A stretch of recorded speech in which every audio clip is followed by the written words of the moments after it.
आज हम Elon Musk की जो कोटेशंस हैं उसकी डेप्थ में चलेंगे और समझने की कोशिश करेंगे उनकी थॉट प्रोसेस क्या है।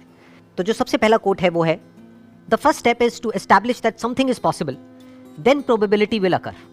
मतलब लाइफ में कुछ भी करने का जो सबसे पहला स्टेप है वो है कि पहले हमको अपने माइंड में इस बात को एस्टैब्लिश करना होगा, यानी कि अपने माइंड में इस बात को एक्सेप्ट करना होगा कि जो हम करने वाले हैं वो पॉसिबल है। अगर पहले ही हमको डाउट है कि वो पॉसिबल भी है या नहीं है, तो उसके बाद हम कुछ भी कर लें उसका कोई फ़ायदा नहीं है। वहाँ पे रिजल्ट नेगेटिव ही आएगा, यानी रिजल्ट सही आ ही नहीं सकता। फॉर एग्जाम्पल, आप एक ऐसे बैकग्राउंड से हो जहाँ पर ज़्यादा कुछ किसी ने अचीव नहीं किया है, या एक ऐसे बैकग्राउंड से हो जहाँ पर के जो आपके जो दोनों पेरेंट्स हैं उन्होंने सिर्फ जॉब करी है, कभी बिजनेस नहीं किया है। तो जैसे ही आप अपने बेस पर कोई बिजनेस करने के बारे में सोचोगे भी तो सब डरने लग जाएंगे। सब आकर के आपको क्या कहेंगे कि नहीं नहीं बहुत मुश्किल है, नहीं हो सकता, नहीं हो सकता, नहीं हो सकता, पॉसिबल ही नहीं है। तो वो कह रहे हैं पॉसिबल नहीं है, वो प्रॉब्लम नहीं है। पहले आपके खुद के माइंड में आना चाहिए कि ये पॉसिबल है, तब अगर आप बिजनेस करो तो वो बिजनेस करने का कोई फायदा है। अगर आपके खुद के भी माइंड में डाउट है कि पता नहीं ये हो भी पाएगा या नहीं हो पाएगा, तो फिर आपके फेलियर के चांसेस बहुत ज़्यादा है। वंस यू अंडरस्टैंड कि ठीक है अभी तक किसी ने नहीं किया है, अभी तक नहीं हुआ है, पास्ट में नहीं हुआ है, लेकिन इसका मतलब ये नहीं है कि फ्यूचर में भी नहीं हो सकता है। मुश्किल हो सकता है लेकिन पॉसिबल तो है। हो सकता है बहुत ही मुश्किल हो वो करना, क्योंकि जो बंदा जो बिजनेस बैकग्राउंड से है उसको तो पूरा पीछे से सपोर्ट मिलने वाला है।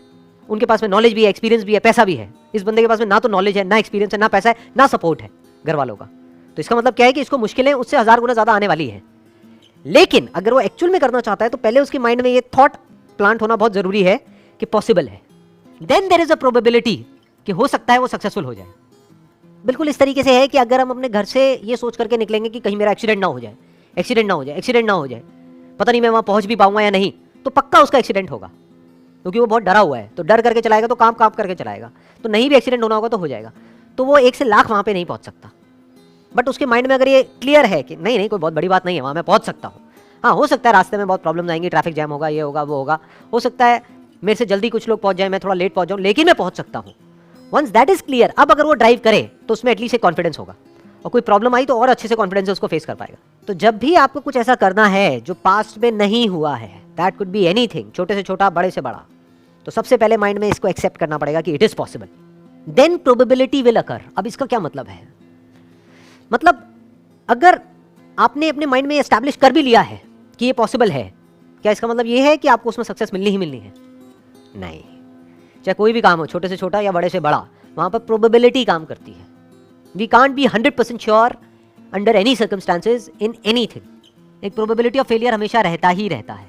मान लो कोई मशीनरी है, उसको ऑपरेट करने का एक तरीका है, उसकी एक मैनुअल है, और उसको उसी तरीके से ऑपरेट कर रहे हो जैसा कि बताया हुआ है, तब जो आपकी सक्सेस की प्रोबेबिलिटी है that could be 99.99%। It can't be 100%, क्योंकि हो सकता है मशीन बंद पड़ जाए किसी और रीजन से। बट वो प्रोबेबिलिटी भी तभी काम करती है जब आपके माइंड में एस्टैब्लिश हो चुका हो कि इट इज पॉसिबल, मैं इस मशीन को ऑपरेट कर सकता हूँ। जैसे इसका सबसे अच्छा एग्जाम्पल इंडिया में हम अपने घरों में देखेंगे। जैसे कोई भी ऐसा गैजेट होता है जो थोड़ा सा भी कॉम्प्लिकेटेड होता है, कोई नया स्मार्टफोन आया है या कोई नए फीचर्स आए हैं, तो जो एक पर्टिकुलर एज पे लोग हैं, 50 साल, 60 साल, 70 साल, वो कैसे घबरा जाते हैं उसको देख करके। और जो छोटे बच्चे होते हैं वो कितनी जल्दी सीख लेते हैं। क्यों? क्योंकि उनके दिमाग में ये थॉट नहीं है कि ये इम्पॉसिबल है। इनफैक्ट अगर ध्यान से इस कोटेशन को ऑब्जर्व करोगे तो इसकी भी जरूरत सिर्फ तब है जब हमारे दिमाग में ये बैठा हो कि ये इम्पॉसिबल है, नहीं तो इस थॉट की भी जरूरत नहीं है कि ये पॉसिबल है। एक बच्चे के माइंड में तो ये बैठा ही नहीं है कि ये काम करना इम्पॉसिबल है, तो उसके लिए सब कुछ पॉसिबल है। बट जो बड़े हैं उनके माइंड में क्या बैठा हुआ है? मेरे लिए बड़ा मुश्किल है, अरे भाई मुझे ये सब समझ नहीं आता है। तो उनके माइंड में इम्पॉसिबल बैठा हुआ है, तो उनके माइंड में एस्टैब्लिश करना पहले जरूरी है कि भैया आपकी एज ज्यादा है, आपके पास में एक्सपीरियंस ज्यादा है, आपके पास में दिमाग उस बच्चे से ज्यादा है, तो आप क्यों नहीं कर सकते अगर वो बच्चा कर सकता है तो उसके माइंड में एस्टैब्लिश करना पड़ेगा कि ये पॉसिबल है। बच्चे के माइंड में एस्टैब्लिश करने की जरूरत ही नहीं है। बच्चे को आप कहोगे कि पॉसिबल है इसे आपको ऑपरेट करना, वो कहेगा क्या बोल रहे हो, कह रहे मेरे लिए तो वैसे ही सब कुछ खेल है। कहते मैंने कहा कब कि इम्पॉसिबल है, तो मुझे आप क्यों कह रहे हो कि पॉसिबल है? समझ गए ना? ये आसान वर्ड की जरूरत कहां पर है? जिसके दिमाग में बैठा हो कि ये मुश्किल है। जिसके लिए वैसे ही सब कुछ आसान है उसको इस वर्ड की जरूरत तक नहीं है कि आसान है। Next quote is, I think it is possible for ordinary people to choose to be extraordinary. इसमें जो वर्ड है ना जिस पे ध्यान देना है वो है चूज। मतलब क्या कहा जा रहा है दूसरे वे में कि हर वो इंसान जिसको हम एक्स्ट्राऑर्डिनरी बोलते हैं, जिसने भी कुछ एक्स्ट्राऑर्डिनरी अचीव किया है, होते सारे ऑर्डिनरी हैं। उनकी क्या 4 आंखें होती हैं, 4 कान होते हैं, 8 हाथ होते हैं, 10 पैर होते हैं, दिखने में और हर तरीके से वो बिल्कुल एक नॉर्मल इंसान के जैसे होते हैं, बिल्कुल ऑर्डिनरी होते हैं। फर्क क्या है ऑर्डिनरी और एक्स्ट्राऑर्डिनरी में? चॉइस का फर्क है। To achieve something extraordinary in life is not a matter of luck, is not a matter of some extraordinary inherent or inborn quality, it is a matter of choice. We can choose to be extraordinary or we can choose to be ordinary. Extraordinary लोग जो करते हैं, कब करते हैं? Life में एक बार या हर रोज, लाइफ के हर मोमेंट में जो वो करते हैं, जिस तरह से वो चॉइसेस लेते हैं, चाहे वो बहुत छोटा सा डिसीजन हो, सुबह जल्दी उठने का। इनफैक्ट ऐसे बहुत सारे सर्वेज हुए हैं जहां पर ये देखा गया है कि जिन भी लोगों ने कुछ एक्स्ट्राऑर्डिनरी लाइफ में अचीव किया है वो सुबह जल्दी उठते हैं। तो अगर आप भी सुबह जल्दी उठते हैं, इसका मतलब ये नहीं कि आप एक्स्ट्राऑर्डिनरी हो जाओगे, क्योंकि एक्स्ट्राऑर्डिनरी होने के लिए और भी 100 काम करने पड़ेंगे, लेकिन उन 100 में से एक क्या है?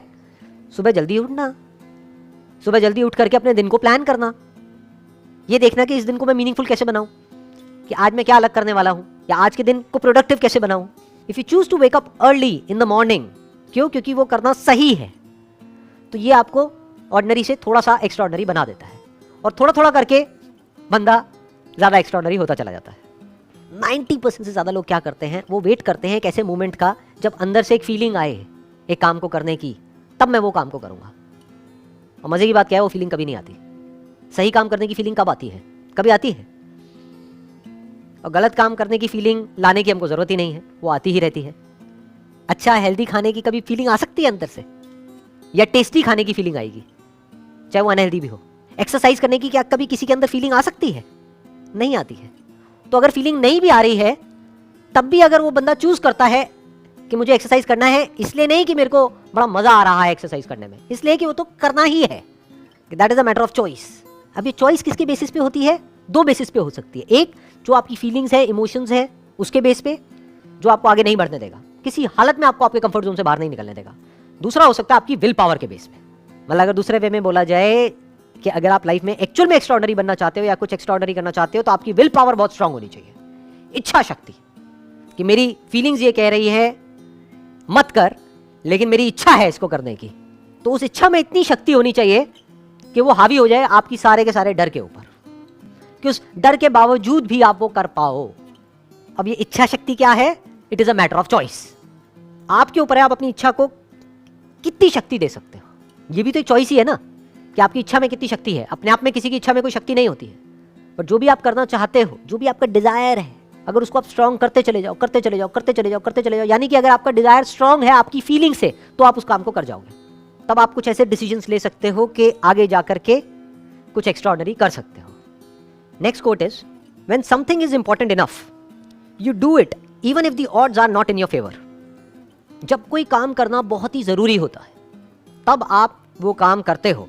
यहां ये नहीं कहा जा रहा कि तब आपको वो काम करना चाहिए, ये कहा जा रहा है कि यू डू इट, तब आप वो काम कर देते हो even if the odds are not in your favour. मतलब कि आपको पता है कि आपके सक्सेसफुल होने के चांसेस बहुत कम है उसके अंदर, फिर भी आप वो काम करते हो, फिर भी आप रिस्क लेते हो। मतलब आपको पता है कि उसमें बहुत रिस्क है, फिर भी आप करते हो। कब करते हो? जब आपको पता होता है कि समथिंग इज इंपॉर्टेंट इनफ, कि ये करना बहुत ही जरूरी है। फॉर एग्जाम्पल, आप किसी जंगल में खो गए हो और प्यास से तड़प रहे हो, तो वहां पर क्या करोगे? वहां पर बैठ करके एक्सक्यूजेस दोगे कि यहाँ पे पानी नहीं है? क्या करोगे वहां पर? किसी भी तरह से पानी को ढूंढने की कोशिश करोगे, जबकि चांसेस बहुत कम है कि आपको पानी मिल पाएगा वहां पर, क्योंकि आप जंगल में खो चुके हो, आपको रास्ता नहीं पता है। लेकिन फिर भी मरते दम तक कोशिश करते रहोगे। क्यों? क्योंकि प्यास बहुत बड़ी है।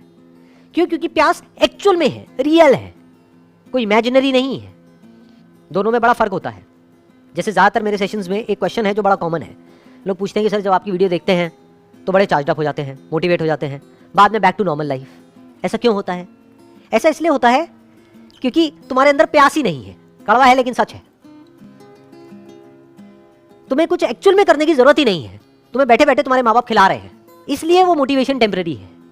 एक्चुअल में आपके अंदर से डिजायर नहीं आ रहा है, एक्चुअल में कोई जरूरत नहीं है, बस मेरी वीडियो देखी और चार्ज अप हो गए। टेम्पररी है, कुछ देर के लिए हो गए, एक्चुअल में तो प्यास है ही नहीं।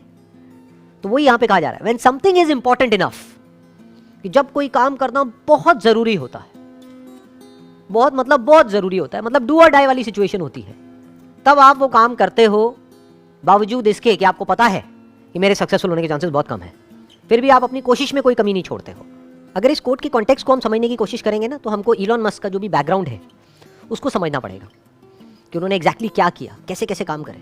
इनफैक्ट जो भी कुछ आज तक इन्होंने किया है, 8-10 अलग अलग तरह के बिजनेसेस करे हैं, वो सब ऑलमोस्ट नेक्स्ट टू इम्पॉसिबल थे वहाँ पर सक्सेसफुल होने के चांसेस बहुत ही कम थे। और सिर्फ आज तक जो किया वो ही नहीं, अभी भी जो कर रहे हैं उसमें सक्सेसफुल होने के चांसेस बहुत ही कम है, लेकिन फिर भी he is going for it. क्यों? क्योंकि वो करना जरूरी है। किसके लिए जरूरी है? इलॉन मस्क के लिए खुद के लिए जरूरी नहीं है, क्योंकि he is already a billionaire. Humanity के लिए जरूरी है।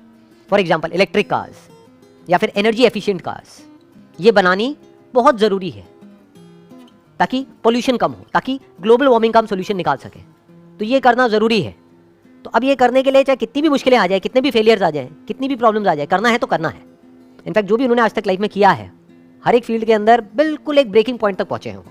यानी कि पहली बार जब वो कार बनाई तो सोचा था कि कॉस्ट आएगी अराउंड $50,000 के आसपास में, कॉस्ट आई $1,00,000। फिर दूसरी बार बनाई, फिर कॉस्ट थोड़ी कम हुई, फिर कम हुई, फिर कम हुई, फिर कम हुई, फाइनली जाकर के उनको सक्सेस मिली। और अब जाकर के उनकी कार्स बिकनी शुरू हुई है पिछले कुछ सालों से।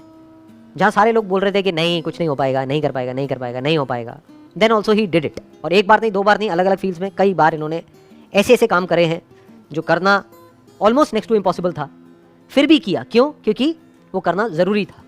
तो 3 चीज़ें हैं जो यहाँ पर हमको आगे लाइफ में ले जा सकती हैं। पहला, या तो आपकी एक्चुअल में कोई नीड हो, वो नीड आपको भगाएगी, वो नीड आपसे ऐसे ऐसे काम करवाएगी। जैसे मैंने भी जंगल वाला एग्जांपल दिया था कि जहाँ पे एक्चुअल में प्यास है, तो अब उसके लिए आप किसी भी हद तक जा सकते हो, कुछ भी कर सकते हो। तो या तो एक्चुअल में नीड हो, या फिर अपनी लाइफ के अंदर ही आपको कोई ऐसा मीनिंग मिल गया है, कोई ऐसा पर्पस मिल गया है, कोई जीने की ऐसी वजह मिल गई है जो आपको भगा रही है। या फिर अगर आप इस लेवल से भी आगे आ गए हो तो अब आपको क्या चाहिए? आपको एक ऐसा मीनिंग चाहिए जो हो सकता है आपके लिए मीनिंगफुल ना हो, लेकिन सबके लिए मीनिंगफुल हो। तो वहां से आपको एनर्जी मिल जाएगी कोई भी काम करने की। फॉर एग्जाम्पल, ये जो अभी मैं सेशंस कर रहा हूँ, इसके पीछे क्या मोटिव है, किस लिए कर रहा हूँ? क्या इससे मुझे कुछ मिलने वाला है financially? Nothing, nothing at all. बल्कि जाने ही वाला है, टाइम जाने वाला है, एंड टाइम इज मनी। तो क्यों मैं अपना टाइम इन्वेस्ट कर रहा हूं इन सेशंस को करने में? किस लिए? क्या वजह है? क्योंकि ये करना जरूरी है। वही जो इस कोटेशन में लिखा हुआ है, when something is important enough. क्योंकि ये करना जरूरी है। किसके लिए जरूरी है? मेरे लिए नहीं है। मुझे तो जो करना था लाइफ में वो मैं कर चुका हूं। किसके लिए जरूरी है? जो आने वाली जनरेशन है उसके लिए जरूरी है। जो उनकी थॉट प्रोसेस है उसको एक सही डायरेक्शन दी जाए, ये जरूरी है। हो सकता है मैं इसमें सक्सेसफुल नहीं हो पाऊंगा क्योंकि चारों तरफ नेगेटिविटी बहुत ही ज्यादा है, लेकिन फिर भी क्योंकि ये करना जरूरी है तो इसको करना है तो करना ही है। As simple as that. जब कोई काम करना बहुत जरूरी होता है तो ये नहीं सोचा जाता है कि मेरे करने से क्या होगा, करना है तो करना है। ये थॉट वहां पर चल रहा होता है, यहां से एनर्जी मिलती है। फिर वो एनर्जी पूरे फ्लो के साथ में बाहर आती है, और जब इतनी ज्यादा एनर्जी के साथ में हम कोई भी काम करते हैं तो उसमें सक्सेस मिलती ही मिलती है। फिर वो काम एक अलग लेवल पे चला जाता है।